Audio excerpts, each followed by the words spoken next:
Is this thing on? Welcome back to Big Mouth and fancy seeing you here in June. I really welcome my friends and especially my enemies. Come in, sit down, no touching. I don't do the touching. I got a bit confused there.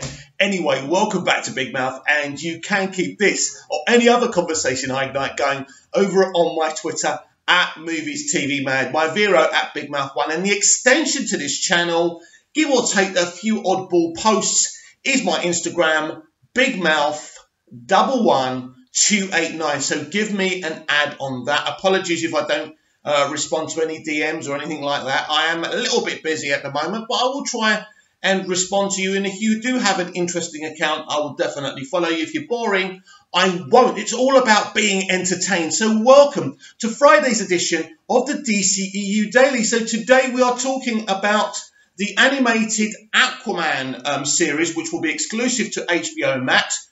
I'll be talking about that, produced by James Wan, so that's very interesting.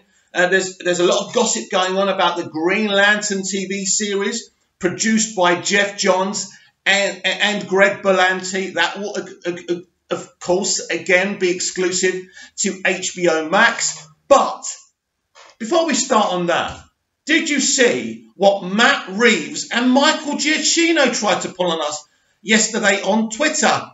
Michael Giacchino had a link to YouTube telling us, okay, here is some of the new Batman theme I've composed. Really excited, I said. I even quote tweeted, now I know what I'm going to talk about tomorrow on the DCEU Daily. It was a load of nonsense. I can't even explain what it was. It was a load of nonsense. They were trolling us. They were both trolling us because Matt Reeves was pretending to tell off Michael Giacchino. Do you know what? Yes, I fell for it, hook, line and sinker. But let me just say, I am loving what Matt Reeves is doing with this on social media. He's keeping it so light, so humorous, entertaining the fans with the marketing, with the build-up to the film is really, really good. Now, it's something we've seen at the beginnings of the MCU. They're a little bit more serious over at the MCU now, but I really do like this humour. This kind of thing is brilliant. They're trolling the fans, but in a good way, in a funny way. So I just want to thank Matt Reeves and Michael Giacchino for keeping it light and not being like most other creatives in Hollywood right now, up their own backsides and too serious. Can't wait to see what the Batman is, but thank you guys. That was a tonic I certainly could do with. So it's been reported that James Wan will produce an Aquaman animated miniseries. So this is obviously going to be kind of an amazing piece of animation. I do believe this will be, I have spoken to some people, this will be a precursor to Aquaman 2 and the Trench movie. So very, very interesting. Yes, I have been assured of that. So this is something, this is a must watch. Problem is, it's going to be exclusive to HBO Max. Like me, if you're out of America, you won't be able to see HBO Max for a very, very long time. So that's disappointing, but I can't wait to see it. And there's always other ways of watching stuff, isn't there? It's not our fault. It's not our fault. When you set out a streaming service, guys and girls, make sure everyone can see it around the world straight away. Don't be tight. Pay for your licenses, international streaming licenses, straight away. So we've all got access. I am sick to death of this.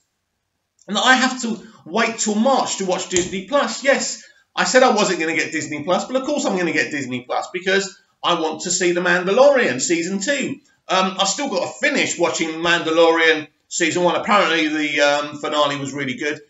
Yeah, so I want access to all the streaming services because I'm one of the biggest geeks and nerds out there. So really, really looking forward to this Aquaman animated miniseries, and I just cannot wait to see this. It's just been an exciting week for any DC fans. I know a few of you have been getting in the comments below, being unhappy with my passion and excitement for Ezra Miller's Arrowverse Crisis on Infinite Earths cameo. Well, I can't help it. I'm not just a Zack Snyder fan. I am a DC fan as well. Now, I know some of you are purely Zack Snyder fans, and that's okay. You can be whatever you want to be. I encourage that. but don't try and silence people who are actually really passionate about DC as a whole either. We can live together. We can have opinions. You know, I mean, I'm not saying those comments were bad comments. I'm just saying that I noticed that people get a little bit upset from my passion for DC as a whole. Let me be clear here. I am very upset with Warner Brothers with the way they treated Zack Snyder. No studio should have cancelled Zack, brought Joss Whedon in for the car crash that Justice League ended up. And that's not Joss Whedon's fault. He had such a little time window to do that movie and to do it the way they wanted it. It was never going to end up well. If they actually released Zack Snyder's Justice League from the beginning, things will be very different now. There will be no Walter Hamada, and it's up to you whether you think that's a good thing or a bad thing. And I can assure you there would be no Ezra Miller cameo with Grant Gustin's Flash. Also, we have got some Green Lantern live action news. Yes, there is a TV show being developed, again exclusively for HBO Max, a Green Lantern TV show. Now, the rumour is right now, and I don't know if this is official, but it sounds pretty official to me, that this will focus on 2 Green Lanterns.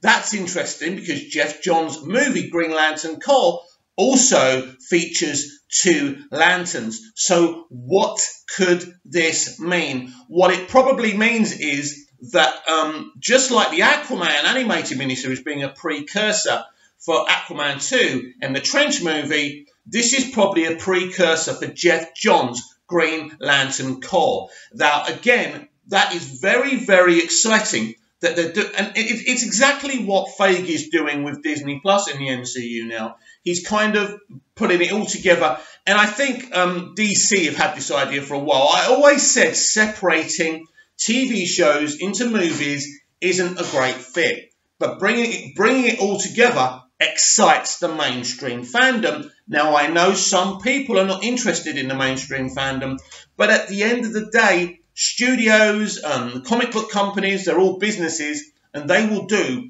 what makes money, but they must also be creative, they also must be revolutionary, and they also must light the blue touch paper, but they must also do what's right for their companies, and we mustn't forget that.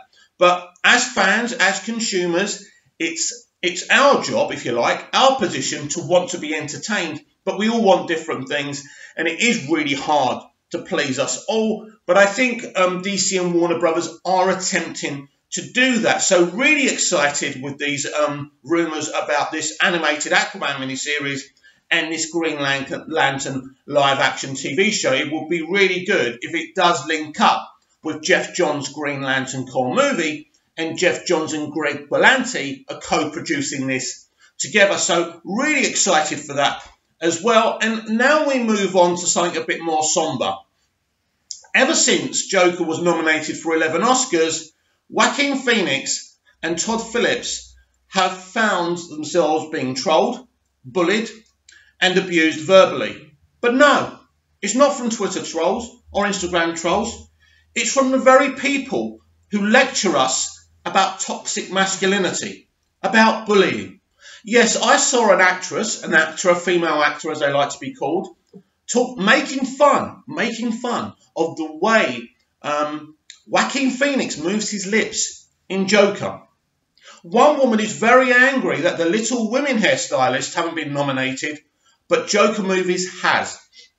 Let's be absolutely clear here. This is toxicity from women on the highest level. Yes, there's a lot of trolling from men as well, but a lot of it is coming from butthurt feminists. This cannot be tolerated. And if you do this on social media, I will sit you down. I will tweet you constructively. I won't be aggressive. I won't swear at you, but I will sit you down, because this is bullying, because these are very serious people. These are not movie fans. These are people within the industry who see everything with a political eye. No, I'll correct myself. To these people, they are at war with white males. They talk about toxic masculinity, but they are trolling an actor who has confessed himself to suffering with alcoholism and depression. Look, guys and girls, I don't know what side of the fence you stand on in terms of Joker movie and what type of movie it is and the 11 Oscars that it's been nominated for, but bullying and toxicity should never be tolerated. And it should certainly not be tolerated from people who keep on whining on about toxic masculinity. But what is toxic masculinity? You're hearing me say this term. Well, feminists believe that men shouldn't be attracted to women. They shouldn't look at a woman in a certain way, even though we can't help it because we're attracted to them. And it's even worse now because those booties are being waved even more. It's already hard if you're a straight male right now. I'm not saying it's hard, you know. There's people with real struggles, but I think, you know, when you see a beautiful woman, she takes your attention. That's not toxicity. But let me tell you what is toxicity, boys and girls, men and women and you in between. I'll tell you what is toxicity. People in this industry targeting Joaquin Phoenix and bullying him. It is not on. It is wrong. And I will not tolerate it. So what do you think about all the issues we've discussed today? Are you excited about the Aquaman animated miniseries? Are you excited about the Green Lantern live action series headed by Jeff Johns and Greg Berlanti? And what do you think about the toxicity coming from women towards Joaquin Phoenix? Comment down below, like, share and subscribe. Please share the channel. We are getting closer and closer to 1,000 subs. And how exciting would that be for us all?